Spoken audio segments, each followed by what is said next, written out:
எனக்கு என்னமோ இந்த நெட்வொர்க்கால மட்டும் அவனுங்க பெரிய ஆளான மாதிரி தெரியல. அவனுங்க உள்ளுக்குள்ள வேற ஏதோ ஒன்று பெருசாக பண்ணுறானுங்க சார். எனக்கு ஏன் நான் எங்கேயோ பார்த்த மாதிரி இருக்கு.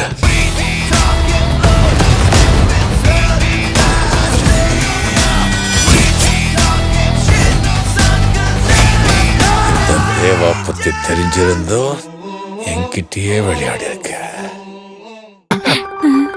சின்னையா, அந்த வீட்ல 2 மணிக்கு என்ன எழுப்பி விட்டு ஜூஸ குடின்னு பாடா படுத்துனீங்க.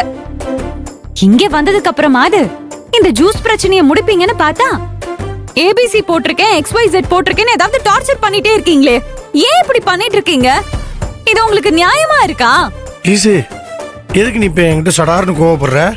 கோவப்படாம என்னென்ன பண்ண சொல்றீங்க கொஞ்சம் சொல்றீங்களா? சரி ஈசு, இப்ப நான் என்ன தப்பு பண்ணேன்னு சொல்லு. இங்க பாரு, ஒரு மூட்டை துணிய பட்ட பகல்ல வெட்ட வெளியில உட்காந்து துவைச்சுக்கிட்டு இருந்த. உடம்புக்கு முடியாம வந்துருச்சுன்னா என்ன பண்றது? அதான் உடனே நம்ம தீக்குச்சி பையில கூட்டிக்கிட்டு போய் இங்க பாரு, நம்ம கோயம்பேடு மார்க்கெட்ல இருந்து நல்ல நல்ல பழங்களா வாங்கிட்டு வந்திருக்கேன். இதுல என்ன தப்பு இருக்கு? உன்னோட புருஷனா, நம்ம குழந்தைகளுக்கு அப்பாவா, நான் செய்யறது சரிதானே? இங்க பாரு, இந்த சூச குடி வா.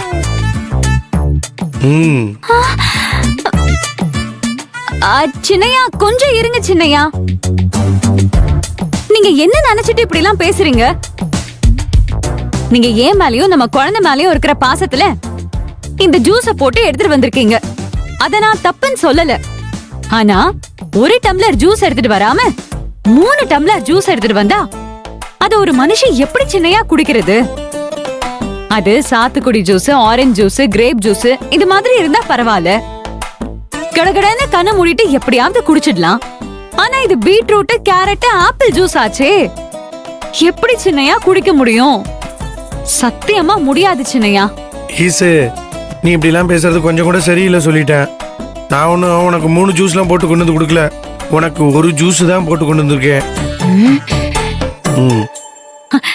என்ன சின்னையா, 3 கிளாஸ் ஜூஸ் கொண்டு வந்துட்டு எனக்கு ஜூஸ் தான் கொண்டு வந்திருக்கேன்னு சொல்றீங்க, அதுவும் ஒரு கிளாஸ்ன்னு சொல்றீங்க.